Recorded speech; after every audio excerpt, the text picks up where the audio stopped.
Et ben aujourd'hui, j'ai choisi comme thème le dressage des macarons sur plaque.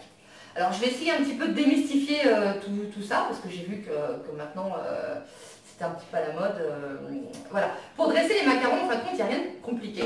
Donc j'ai ma poche à douille, j'ai ma douille que j'ai choisie unie. Voilà. Il n'y a rien de compliqué, il n'est pas nécessaire de faire des zigouigouis, tout ça c'est généralement c'est pour le fun. Si votre pâte est bien travaillée, elle va se mettre en place toute seule. Donc voilà. Donc, tac. J'ai ma poche. Alors d'une main, la main en haut, d'une main on presse et de l'autre on dirige. Donc cherchez pas à faire des zigouigouis ou quoi que ce soit, vous vous mettez bien droit et vous dressez.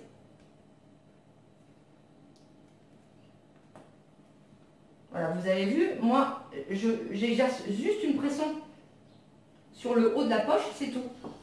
Je ne fais pas de zigouigouis, rien du tout, ça ne sert à rien. Si la pâte elle est bien travaillée, elle va se mettre en place toute seule. Voilà.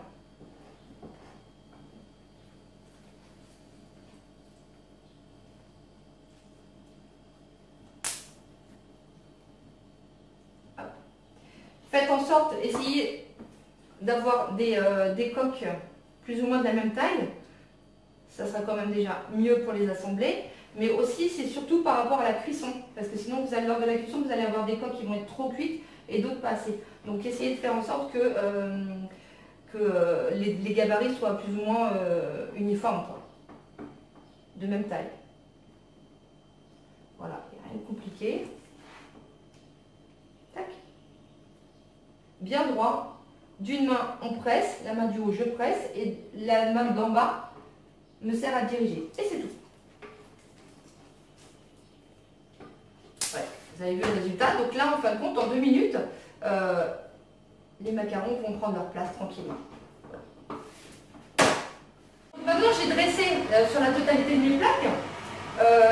Il n'est pas nécessaire, en fin de compte, de laisser croûter. On a souvent dit que les macarons, il fallait les laisser croûter. Croûter, ça veut dire les laisser reposer comme ça à température ambiante au minimum une demi-heure. C'est pas du tout, ça c'est des idées reçues, c'est pas du tout nécessaire. À partir du moment où vous avez des œufs frais, voilà, c'est pas nécessaire. Donc vous pouvez éventuellement tapoter un petit peu sur votre plaque si vous voyez qu'il y a des petites irrégularités, si vous voyez qu'il y a des bulles d'air. Voilà, histoire de chasser un peu les bulles d'air. Donc, chose importante, petite astuce, qui est très importante, vous avez vu que là, ma plaque n'est pas terminée. Donc, ce que je vais faire, c'est que je vais prendre des petits pois. Je ne vais pas aller manger ceux-là. Je vais prendre des pois justement pour finir la plaque. Parce que quand je vais mettre au four, comme mon four pulse, du coup, ça va lever, ça risque de lever la plaque. Donc, voilà. Donc là maintenant, mes macarons, mes coques sont prêtes à être enfournées. Donc je vous dis à une prochaine fois. Sur une prochaine vidéo, on parlera plus précisément de la cuisson au four. A bientôt!